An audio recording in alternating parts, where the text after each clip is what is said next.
a point, though, in your life where you stood up and you developed the courage to stand up and say, this is wrong.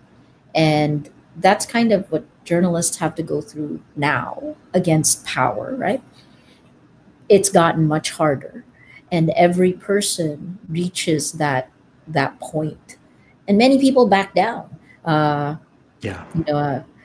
What is that point? How do you push more people to have the courage to do that? Like, what went through your head? Why did you decide to do it? The thing for me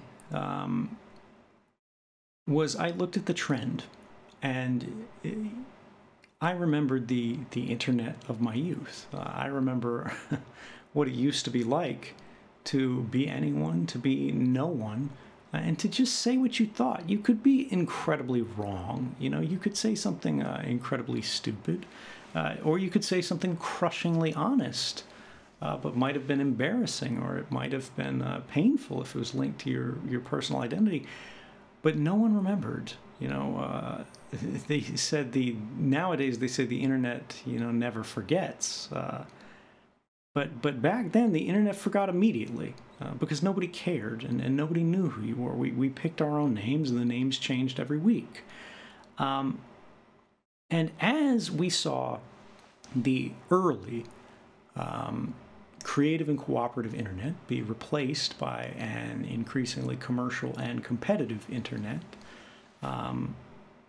as the means of communication became a mechanism for profit, and as governments began to use it as a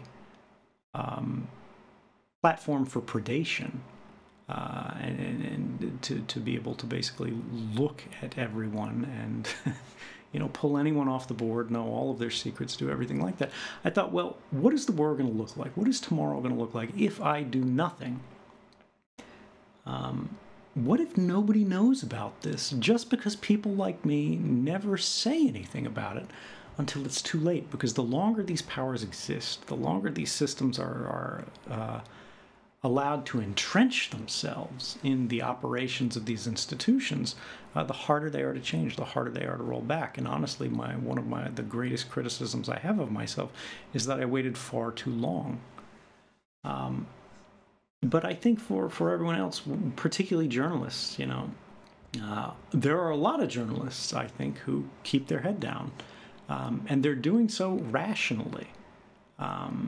They are looking at the attacks against journalists today. They are looking at the rising tide of hate-mongering from officials in, many different countries. The intentional targeting that does, in many cases, result in violence. And they go, look, I've got bills, I've got a family, or I just want to get to the end of the day and watch my shows. They go, this is not for me. I can't fix it on my own. But when you think about what happens if you do nothing, and you think about what that means for your family, you think about what that means for the world that you are going to have to live in, along with everyone else. And then you consider just for a moment what the alternative might be if you took a risk. Because it's not enough to believe in something. It's not enough to believe that things have to change. It's not enough to believe that we need reform. You have to stand for something if you want something to change. And I think we see extraordinarily brave journalists.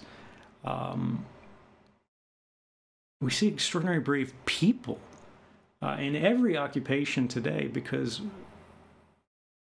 crisis and tragedy, as terrible as they are, they have a way, I believe, in bringing out the best in individuals. But I don't want people to think, this is something that happens without sacrifice. You don't have to light yourself on fire, but you can't just sit on the couch and wait for things to get better. It really does start with you.